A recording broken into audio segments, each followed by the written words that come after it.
అందరికీ నమస్కారం అండి. Welcome to సుల్తానీ studio. నిన్న అనంతపురం జిల్లాకి సంబంధించినటువంటి ఒక senior Congress party leader Sailajanath SC సామాజిక వర్గానికి చెందినటువంటి ఈ లీడర్ వైఎస్ఆర్సీపీ పార్టీలో చేరడం జరిగింది. వైఎస్ఆర్సీపీ కండువా వేసుకొని మాజీ ముఖ్యమంత్రి జగన్మోహన్ రెడ్డి గారి సమక్షంలో వైసీపీలో ఈయన జాయిన్ అవ్వడం జరిగిందనమాట. సో ఇక ఇది పెద్ద మ్యాటరా అని మీరు అనొచ్చేమో. మ్యాటర్ ఏం కాదు, కాకపోతే ఏంటంటే ఆ పార్టీ స్ట్రక్చర్ గురించి మనం మాట్లాడుకోవాల్సిన అవసరం ఉందన్నమాట. ఆ పార్టీ విధి విధానాల గురించి మనం మాట్లాడుకోవడానికే ఈ వీడియో అన్నమాట. మొన్నటి దాకా అంటే ఈ పార్టీ కండువా వేసుకునేదాకా శైలజానాథ్ నోటికి వచ్చిన తిట్టల తిట్టేవాడు జగన్మోహన్ రెడ్డిని. అటువంటి శైలజానాథ్ నిన్న పార్టీ కండువా కప్పుకోగానే ప్రెస్ ముందుకు వచ్చి ఈయన మాట్లాడతాడు, జగన్మోహన్ రెడ్డి గొప్ప పరిపాలనా దక్షత కలిగినటువంటి నాయకుడు.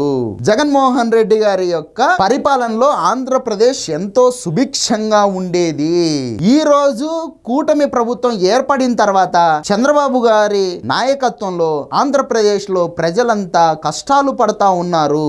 ఆ ప్రజా వ్యతిరేక కార్యక్రమాలను అడ్డుకునేందుకే నేను వైఎస్ఆర్సీపీ పార్టీలో చేరాను అని చెప్పేసి ఈ గొప్ప వ్యక్తి స్టేట్మెంట్ పాస్ చేసాడు. అదేదో అంటారు కదా సామెత, లేడికి లేచిందే పరుగు అని చెప్పేసి అట్టా కండువా కప్పుకోగానే ఇట్టా మొదలు పెట్టేశాడు అన్నమాట. డ్యూటీ ఎక్కేసాడు. ఇంకా సో డ్యూటీ అలా అలర్ట్ చేస్తారు వీళ్ళకు. జగన్మోహన్ రెడ్డి గారు పార్టీలో ఉన్నటువంటి నాయకులకు అట్లా వెంటనే డ్యూటీలు ఎక్కిచ్చేస్తాడు అనమాట. పెద్దగా లేట్ ఏం చేయనీడు. ఇప్పుడు టీడీపీలోకి ఎవరైనా జాయిన్ అయ్యారు అనుకోండి, అట్లా పోయేసి కండువా కప్పుకొని వాళ్ళ పనులు వాళ్ళు చేసుకుంటారు. పద్దాకలు మీడియాకు ముందుకు వచ్చి మాట్లాడాలు అరవడాలు ఇటు ఏం ఉండవు. కానీ వీళ్ళ పార్టీ అట్లా కాదుగా. నువ్వు కండువా కప్పుకున్నావా, ఇంకా రోజుకు ఒకసారి ప్రెస్ మీట్ పెట్టు, చంద్రబాబుని తిట్టు, లోకేష్ తిట్టు, పవన్ కళ్యాణ్ తిట్టు, ఆంధ్రప్రదేశ్ గబ్బులేసిపోయిందని చెప్పేసి మాట్లాడు, ఆంధ్రప్రదేశ్ మీద బురద జల్లు, ప్రభుత్వం మీద బురద జల్లు, ఆంధ్రప్రదేశ్ అభివృద్ధిని అడ్డుకో, ఇది నీ ప్రధాన ఎజెండా అన్నట్టు వీళ్ళకి టాస్క్లు ఇస్తారు. కాబట్టి ఇదో ఇట్లా కండువా వేసుకోగానే ప్రెస్ మీదకి వచ్చేసి వాగేసాడు. అసలు నేను శైలజానాథ్ని అడగదలుచుకున్నాను, కాదయ్యా శైలజ, నువ్వు ఇంత సీనియర్ మోస్ట్ లీడర్వి కదా,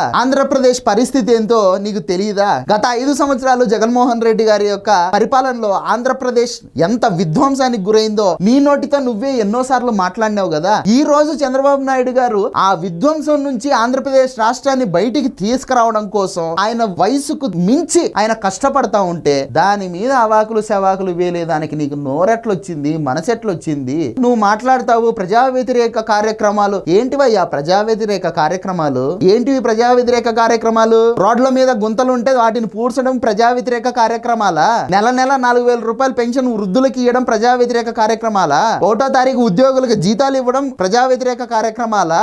ఊరూరా కొత్త రోడ్లు వేయడం ప్రజా వ్యతిరేక కార్యక్రమాలా? సీసీ రోడ్లు వేయడం ప్రజా వ్యతిరేక కార్యక్రమాలా? ఆ ఊర్లలో లైట్లు కూడా బిగించలేదయ్యా జగన్మోహన్ రెడ్డి. కరెంటు స్తంభాలకు పాములు తేళ్లు వచ్చి కుట్టేసి పోతే జనాలు చచ్చిపోతారు. ఊరూరా కరెంటు స్తంభాలకు లైట్లు బిగించడము ప్రజా వ్యతిరేక కార్యక్రమాలా?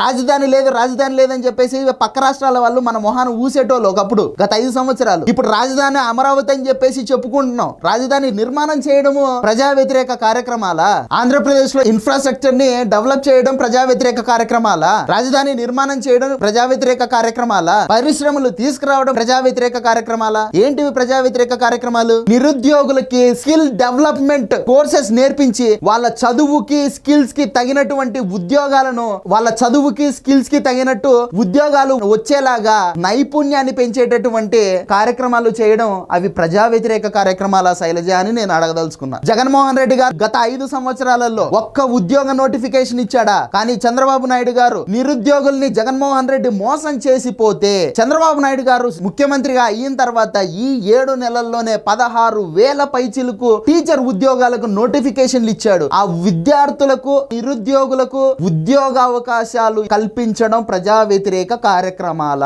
అంతేకాకుండా జగన్మోహన్ రెడ్డి ఊరూరా ప్రజల యొక్క ఆస్తులు దొబ్బేసేటటువంటి ల్యాండ్ టైటిలింగ్ యాక్ట్ ని రద్దు చేశాడు చంద్రబాబు నాయుడు గారు. అది ప్రజా వ్యతిరేక కార్యక్రమమా? శైలజ, ఏం వ్యతిరేక కార్యక్రమాలు అయ్యి? ఏంటివి? జగన్మోహన్ రెడ్డి లాగా ల్యాండ్ టైటిలింగ్ యాక్ట్లు తీసుకొచ్చి ప్రజల ఆస్తులు దొబ్బేయడం ఏదైతే ఉందో అది ప్రజా వ్యతిరేక కార్యక్రమము. చెత్త మీద పన్ను వేయడం ఏదైతే ఉందో అది ప్రజా వ్యతిరేక కార్యక్రమం. 5 ఏళ్ల పాటు ప్యాలెస్ లో పఫ్ఫులు తిని తొంగోవడం ఏదైతే ఉందో అది పాలన పట్టనటువంటి పాలకుడు జగన్మోహన్ రెడ్డి. దాన్ని ప్రజా వ్యతిరేక కార్యక్రమం అంటారు. ప్రజల్లోకి వెళ్ళేటప్పుడు కోట్ల రూపాయలు ప్రజల సొమ్మును ఖర్చు పెట్టి పరదాలు కట్టుకొని వలలు కట్టుకొని వెళ్తా ఉన్నాడు చూడు, అది ప్రజా వ్యతిరేక కార్యక్రమాలంటే. ప్రజానాయకుడు ఎప్పుడు కూడా వలలు కట్టుకొని నెట్లు కట్టుకొని పోడు, ప్రజల్లోకి ధైర్యంగా హ్యాపీగా వెళ్తాడు. ఈ రోజు ఏ మంత్రి గాని ఏ ముఖ్యమంత్రి గాని ఆ వలలు నెట్లు పరదాలు పదాలు అవసరం లేదు, వాళ్ళు డైరెక్ట్ వెళ్ళిపోతున్నారు జనాలలోకి. ముఖ్యమంత్రి నారా చంద్రబాబు నాయుడు గారు నెల 1వ తారీఖు వృద్ధుల ఇళ్లకు ఆయనే స్వయంగా వెళ్లి 4,000 రూపాయలు పెన్షన్ ఇస్తా ఉన్నాడు. గత 5 సంవత్సరాలలో జగన్మోహన్ రెడ్డి ఏనాడన్నా కానీ ఇచ్చాడా? ఏది నువ్వు చెప్పు. నువ్వే ఎన్నోసార్లు తిట్టినావు కదా జగన్మోహన్ రెడ్డిని. మళ్ళా నువ్వు వచ్చి ఇప్పుడు ప్రజా వ్యతిరేక కార్యక్రమాలను మాట్లాడతావు. గత 5 సంవత్సరాలలో ఆంధ్రప్రదేశ్ రాష్ట్రానికి జగన్మోహన్ రెడ్డి తెచ్చినటువంటి పెట్టుబడులు ఎన్ని? ఈ కేవలం ఈ 7 నెలల్లోనే ఆంధ్రప్రదేశ్ రాష్ట్రానికి దాదాపు 4,70,000 కోట్ల రూపాయల పెట్టుబడులు వచ్చాయి. ఇంకో మళ్ళీ రాబోతున్నటువంటి మరో 3-4 నెలల్లో ఇంకొక 5 లక్షల కోట్ల రూపాయల పెట్టుబడులు రాబోతా ఉన్నాయి. ఈ 7 నెలల్లోనే దాదాపు 2,50,000 మందికి ఉపాధి కల్పన జరిగింది. ఈ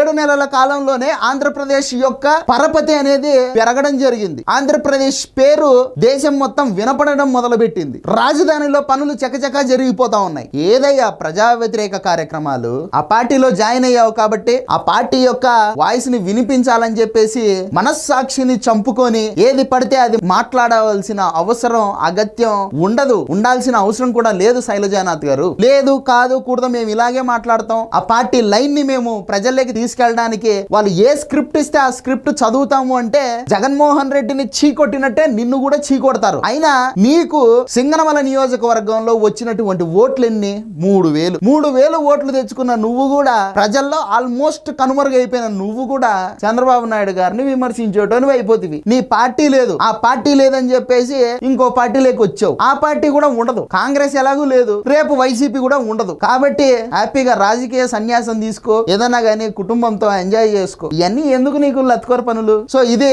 ఇవాల్టి టాపిక్. నా వీడియో మీకు నచ్చినట్లయితే కనుక లైక్ చేయండి, షేర్ చేయండి, అలాగే సబ్స్క్రైబ్ చేసుకోవడం మాత్రం మర్చిపోవద్దు. ధన్యవాదాలు. Thank you so much.